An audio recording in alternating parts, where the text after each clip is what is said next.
So the next thing is, why did we come up with MPLS, right? And if you really look at the evolution in different network technologies like X25, that didn't meet some requirements, had some issues. We came up with frame relay. We needed more bandwidth. We wanted, better QoS functionality. We came up with ATM. And if you look at all these architectures, there's some, because we always want more, right? We want better, faster, bigger things to actually support the emerging applications. Those are coming up. So what we really needed is a single infrastructure that would support multitudes of applications, right, in a secure manner. We wanted an infrastructure or architecture that was very flexible, and, it allowed us to actually, converge our network faster if there was a network failure, help us make decisions based on our network capacity, or depending on the applications requiring certain resources, help me be able to, engineer my own net paths in my networks depending on what the applications are and what the requirements are. So these are the type of requirements we needed. So we came up with this architecture that supports several of the applications, and again, in a more scalable way than the technologies that we've seen. So as far as the customers are concerned, right, whether, what do they care about at the end of the day?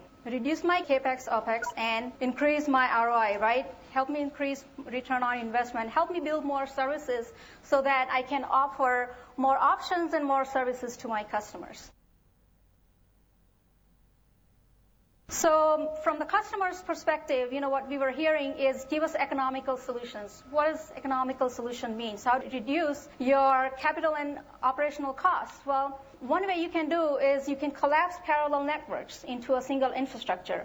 So if a service provider were to support 100 or thousands of customers or subscribers based on their unique requirements, and to keep their traffic separate from other customers' traffic, they would have to build 100,000 parallel networks. Now you can imagine the cost that would go into building and managing or operating those type of networks. So again, being able to collapse parallel separate networks over single infrastructure, eliminating redundant and dedicated access links. Now if you look at ATM services, right, you had to support voice, you go ahead and get a PVC that will support CBR, which is a constant bit rate, because voice has a different bandwidth delay guarantees and requirements. And, what we want to do is whether it's an internet traffic, voice traffic, video traffic, we want to be able to combine all these traffic over a single link that we're going to, get or plug into the service provider's network. So again, being able to not just collapse the parallel networks, but being able to reduce on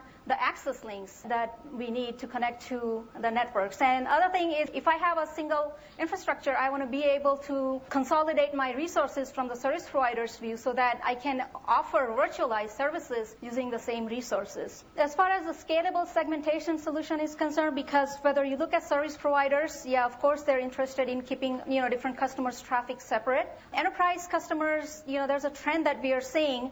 Initially, they had VLAN-based networks, right? Pretty much wide open. The way you identified your users, authenticated, was all based on the VLAN. They belong to certain VLANs. Then the next trend that you saw is people moving away from VLAN, just having it at the access layer, because, spanning tree algorithm loops, a lot of broadcasts on the networks, etc., right? So you went ahead and said, okay, layer 3, I'm going to move to layer 3 for my core of the network, and my edge of the network, enterprise network, can use VLAN, and that's how I'm going to keep traffic separate. But there's more and more requirements, security requirements, and for more and more critical applications, and enterprise customer subscribers are requiring that, a lot of their group-based or departmental-based or application-based traffic that they want to segment and separate the moment that from it enters the networks all the way to its destination. So, VPNs by organizations, sub-organizations, or departments, and if I'm going to have all these VPNs, I want a scalable solutions, right? I don't want to have to touch every part of the network if I want to add a VPN or if I want to remove a VPN. So anytime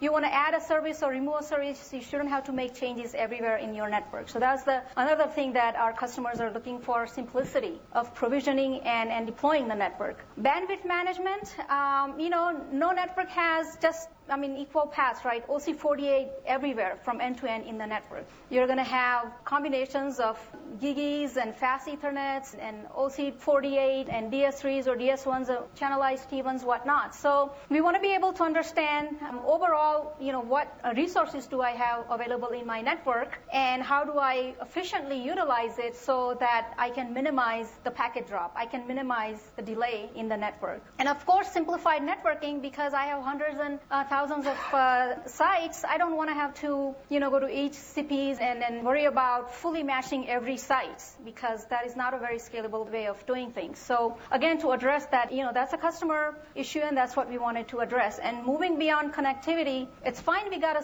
secure connectivity, basic connectivity that's scalable and easily deployable, but I want to be able to offer and add more sophisticated services on top of this type of infrastructure. So those are the requirements, and let's see how MPLS will look at each applications that actually meets these requirements, and those are both coming from the service providers as well as the subscribers.